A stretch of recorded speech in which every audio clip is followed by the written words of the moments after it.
శ్రీమాత్రే నమ. జయ గురు దత్తాత్రేయ నమ. ఈ వీడియోలో మనం 2025వ సంవత్సరం మే నెల మాస ఫలితాలు వృషభ రాశి వారికి ఏ విధంగా ఉంటాయో తెలుసుకుందాం. వృషభ రాశి వారికి ఇంకొక 15 రోజులు మాత్రమే రాశి యందు గురుగ్రహ సంచారం జరుగుతుంది. అంటే మే 15 వరకు రాశి యందు గురువు ఉంటాడు. దీని ప్రభావం వల్ల మీరు ఏదైనా ఒక శుభకార్యాలు చేయాలన్నా, అలాగే గతంలో దూరమైనటువంటి బంధువుల్ని తిరిగి కలుసుకోవాలనుకున్నా, వివాహ సంబంధించిన సమస్యలు ఏవైనా అది మీరు ఈ నెల 15 లోపులో పరిష్కరించుకుంటే చాలా వరకు సజావుగా మీకు అనుకూలంగా మారడం జరుగుతూ ఉంటుంది. అంటే కామన్గా ఒక సంవత్సరం బట్టి మనకి ఈ గురువు రాశి యందు సంచరిస్తున్న లాభస్థానంలోకి ఈ శుక్రగ్రహం రావడం వల్ల ఏమైందంటే మీకు వివాహానికి సంబంధించిన విషయాలు ఏవైనా ఉంటే అవి సులభంగా పరిష్కారం అవ్వడం జరుగుతూ ఉంటాయి. అలాగే మీకు ఏవైనా భార్యాభర్తల మధ్య విభేదాలు ఉన్నా మీరు ఎంతో కాలంగా ఒక పెళ్లి సంబంధం కోసం ఎదురు చూడడం జరుగుతూ ఉంటుంది. గతంలో ఏదో మాట్లాడుకొని దగ్గరికి వచ్చి మిస్ అవ్వడం కూడా జరిగి ఉండొచ్చు. అటువంటిది ఏమైనా ఉంటే మరి ఈ 15వ తారీఖులో మీరు వారితో సంప్రదిస్తే ఏదైనా గతంలో పోగొట్టుకున్నటువంటి సంబంధం కానీ, దూరమైనటువంటి భార్యాభర్తలు తిరిగి కలడం కానీ జరిగే అవకాశం ఉంది. అంటే దీనికి సింబాలిక్ ఏంటంటే మే 15వ తారీఖు నుంచి కుటుంబ స్థానంలోకి గురువు రాబోతున్నాడు. అంటే లాభాధిపతి గురువు ధనస్థానంలోకి రావడం వల్ల అష్టమాధిపత్యం కూడా ఉండడం వల్ల ఏమవుతుందంటే మీకు దూరమైనటువంటి బంధువులు తిరిగి కలుసుకుంటారు. ముఖ్యంగా కుటుంబ సభ్యుల సంఖ్య పెరుగుతుంది అన్నమాట. అంటే ఈ 2వ స్థానంలో గురువు రావడం వల్ల కుటుంబాన్ని ఎక్స్పెండ్ చేస్తాడు. కుటుంబం ఏ విధంగా ఎక్స్పెండ్ అవుతుంది?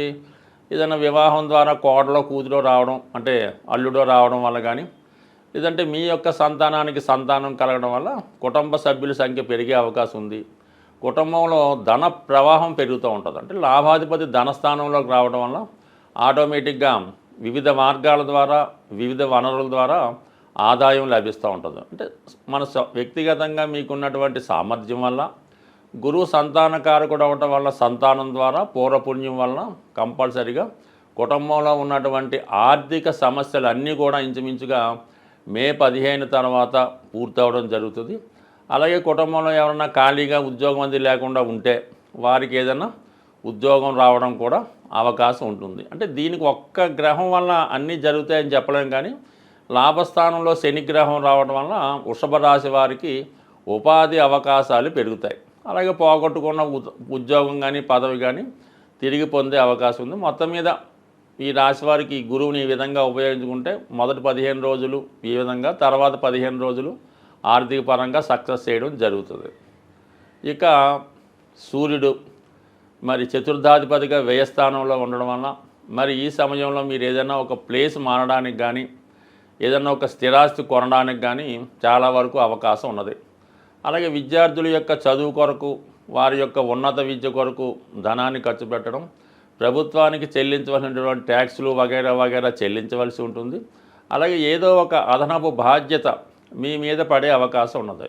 అలాగే ఆరోగ్యపరంగా మీ కుటుంబంలో చతుర్థాధిపతి అవడం వల్ల మదర్కి కానీ, ఫాదర్కి కానీ ఏదో ఒక అనారోగ్య సమస్య కారణంగా వారికి వైద్యం అది చేయించడం కూడా తప్పనిసరిగా కొన్ని బాధ్యతతో కూడుకున్నటువంటివి, ధర్మానికి సంబంధించిన వాటిలో కొంత మనీ ఎక్స్పెండిచరు, కొంత టైం కూడా స్పెండ్ చేయవలసి ఉంటుంది. అంటే వీటన్నిటికీ కూడా సమయానికి తగిన ధనం వచ్చే విధంగా మీకు లాభస్థానంలో 4 గ్రహాలు అక్కడ ఉండడం జరిగింది. అందులో ముఖ్యంగా శుక్రుడు రాశ్యాధిపతిగా, షష్టాధిపతిగా లాభస్థానంలో ఉండడం వల్ల అటు రుణ ప్రయత్నం ద్వారా అయితేనేమి, వ్యక్తిగతంగా మీ ఉద్యోగ విషయాల వల్ల అయితేనే కంపల్సరిగా సమయానికి ధనం అందుతుంది. ముఖ్యంగా శుక్రుడు స్త్రీ గ్రహం కాబట్టి మీ సహ ఉద్యోగులు కానీ, మీ కుటుంబంలో స్త్రీలు అంటే మీ అక్కగారో, అత్తయ్య గారో, ఆంటీ గారో ఏదో విధంగా ఇప్పుడున్న పరిస్థితికి మీకు ఆర్థిక పరంగా సహకరించే అవకాశం ఉంది. మొత్తం మీద స్త్రీల సహకారం పెరుగుతుంది. అలాగే ధనాధిపతి బుధుడు కూడా ఇంచుమించుగా లాభస్థానంలో ఈ నెల మొదటి వారంలో సంచరించడం వల్ల మీ యొక్క వ్యక్తిగత సామర్థ్యం వల్ల కూడా కొంత ధనం, ఏదైనా బ్యాంకులో అయినా బ్యాలెన్స్ ఉంటే అది కూడా మీకు సహకరించే అవకాశం ఉంది. వీటన్నిటికన్నా ప్లస్ పాయింట్ ఏంటంటే శని భగవానుడు భాగ్య రాజ్యాధిపతిగా లాభస్థాన సంచారం అన్నది ఇంచుమించుగా రాబోయే 2.5 సంవత్సరాల దాకా మన వృషభ రాశి వారికి చాలా వరకు ఆర్థిక పరమైనటువంటి అభివృద్ధి చాలా వరకు ఉంటుంది. మరి ఇంచుమించుగా రాహు కూడా మనకి మే 18వ తారీఖు వరకు ఏకాదశ స్థానంలో సంచరించడం వల్ల ఈ వృషభ రాశిలో ఎవరైతే సినిమా పరిశ్రమ, టీవీ, యూట్యూబ్ వంటి రంగాల్లో ఉంటారో వారికి మంచి అవకాశాలతో పాటు వారి యొక్క గుర్తింపు కూడా రావడం జరుగుతుంటుంది. మీ దగ్గర ఉన్నటువంటి ఏదైనా కథలకో సమాచారానికో ఏదో ప్రాజెక్ట్ ఉంటే దాని గుర్తింపు ద్వారా రావడం జరుగుతుంది. మీరు వ్యక్తిగతంగా ఒక కళాకారుడై ఉన్నా, ఒక మ్యూజిక్ డైరెక్టర్ అయినా, నటనలో ఉన్నా, ఇది మగవారి కన్నా స్త్రీలకు ఎక్కువ అవకాశాలు ఇవ్వడం జరుగుతూ ఉంటుంది. అంటే శుక్రుడు అక్కడ ఉచ్చులో ఉండడం వల్ల వృషభ రాశిలో ఉన్నటువంటి స్త్రీలకి ఏదైనా కొత్త కొత్త అవకాశాలు రావడం, అలాగే ఏదైనా ఒక రాజకీయ పదవి లాంటిది కూడా ఈ సమయంలో రావడం జరుగుతూ ఉంటుంది. వీటన్నిటినీ కన్ఫర్మ్ చేస్తూ మరి తృతీయ స్థానంలో కుజగ్రహం మీరు ధైర్యంగా మీ యొక్క ప్రయత్నం చేయడం వల్ల 100% మీ యొక్క ప్రయత్నాలు చాలా వరకు నెరవేరే అవకాశం ఉంటుంది.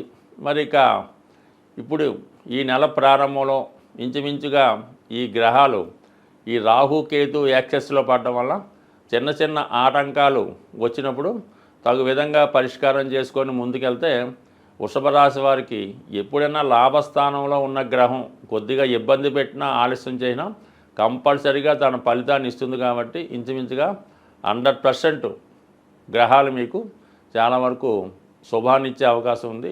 గ్రహాలని, జ్యోతిష్ శాస్త్రాన్ని, గోచార ఫలితాలు నమ్ముతున్న వాళ్ళు సాధారణంగా ముఖ్యమైనటువంటి గ్రహాలు మారినప్పుడు వాటి యొక్క ప్రభావాన్ని చూపించడం జరుగుతూ ఉంటుంది. అందువలన ఏదైనా గ్రహం మారినప్పుడు ఆ గ్రహానికి సంబంధించినటువంటి పరిహారం చేసుకుంటే అది మనకి అనుకూలంగా మారడం జరుగుతూ ఉంటుంది. ఇప్పుడు ముఖ్యంగా 18 నెలలకి ఒకసారి మారే రాహుకేతువులు ఈ నెలలో మారడం జరిగింది. అయితే ఈ రాహుకేతువులే కర్మని నిర్దేశిస్తుంటాయి. అంటే గత జన్మలో మనం చేసినటువంటి పాపపుణ్యాలని ఈ జన్మలో అనుభవించే విధంగా ఇవి చేయడం జరుగుతూ ఉంటుంది. వీటినే కార్మిక్ కంట్రోల్ ప్లాంట్స్ అనడం జరిగింది. మరి ఈ రాహుకేతు మారినప్పుడల్లా ఏదో ఒకటి ప్రతివాడి జీవితంలో మంచి కానీ చెడు కానీ జరుగుతూ ఉంటుంది. అది జరగాలనుకునేప్పుడు మనం కామన్గా ఈ గ్రహాలకి పరిహారం చేసుకుంటే అవి మనకి కొంత తీవ్రత తగ్గి మంచి ఫలితాలు ఇవ్వడం జరుగుతూ ఉంటుంది.